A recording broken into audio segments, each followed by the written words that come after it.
Welcome to the Salmon Runs YouTube. Enjoy the video.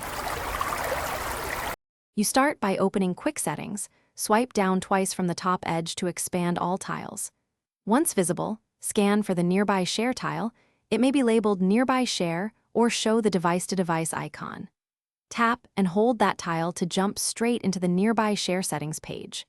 This shortcut gets you where you need without extra menus and makes sure you're editing the correct system feature instead of app-specific sharing options.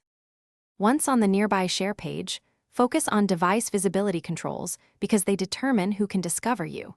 Tap Device Visibility and choose Hidden or No One to effectively turn off passive sharing. This prevents other phones from seeing you.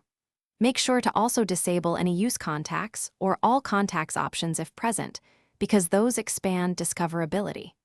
Once done, Nearby Share won't accept incoming shares unless you re-enable visibility, which is safer for public or crowded locations. Now confirm the change by returning to Quick Settings. The Nearby Share tile should display off or be grayed out. If it still appears active, restart your phone to apply the system-level change. That often forces the setting to stick.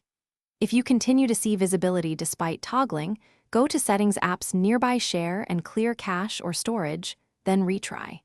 That resets temporary data and resolves stuck states without affecting other apps. Thanks for watching. Consider subscribing if we helped you.